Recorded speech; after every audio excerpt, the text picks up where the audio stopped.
বাজারের যে দামের উত্তাপ সেটিও প্রবলভাবে বেড়েছে। এই বিষয় নিয়ে বিস্তারিত জানাতে মানিকগঞ্জ থেকে সহকর্মী মনিরুল ইসলাম মিহির তিনি আমাদের সাথে যুক্ত হচ্ছেন। আমরা যাচ্ছি তার কাছে। মিহির, আজকের দিনের বাজার পরিস্থিতি কেমন দেখছেন? বিশেষ করে জ্বালানি সংকটের যে চাপ সেটির প্রভাব কেমন পড়েছে বাজারে?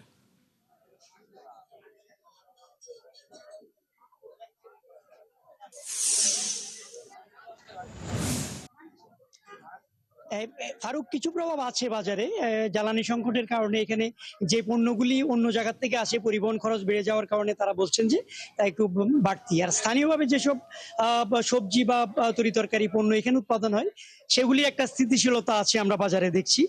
আর কিন্তু যেগুলি অন্য জায়গা থেকে আসে, বিশেষ করে কোল্ড স্টোরের যেই পণ্যগুলি আছে সেগুলি বলছেন যে পরিবহন খরচ বেড়ে গেছে, যার কারণে এগুলির একটু দামটা বেড়েছে, তারতম্য হয়েছে। এবং আমরা যখন সকাল থেকে এখানে দোকানিদের সাথে কথা বলছিলাম, তারা বলছেন যে হ্যাঁ, স্থানীয়ভাবে উৎপাদিত পণ্যের দাম ঠিক আছে, কিন্তু আসলে মোকামে যখন তারা পণ্য কিনতে যান সেখানে অনেকগুলি পণ্য একটু বাড়তি, এবং কারণ হিসাবে তারা বলছেন যে এই পরিবহন খরচটা বেড়ে গেছে, যার কারণে এই দামটা বাড়তি।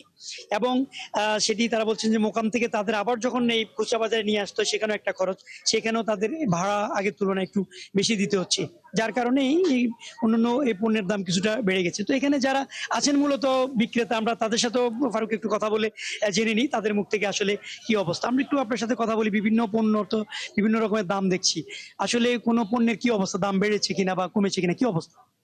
গত সপ্তাহ থেকে এই সপ্তাহে আপনার গ্যাসের কারণে মোকাম থেকে আমাদের মাল বেশি দামে কিনতে হচ্ছে, যার কারণে গত সপ্তাহ থেকে এই সপ্তাহে দাম কিছু মালের পূর্ণ দামের উপর একটু বেড়েছে। তাছাড়া স্বাভাবিকই আছে।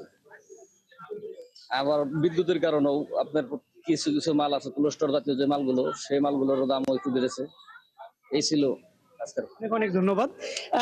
ফারুক, শুনছিলেন আসলে এই যে এইভাবে আমরা বিক্রেতা যেমনটি বলছিলেন, এবং মোকামে যখন আমরা খোঁজ নিয়েছি তারাও বলছেন যে হ্যাঁ, মিহির কিছু মিহির মোকামে যে মিহির আপনাকে অসংখ্য ধন্যবাদ। দর্শক, মানিকগঞ্জ থেকে বাজার পরিস্থিতি জানাচ্ছিলেন সহকর্মী মনিরুল ইসলাম মিহির।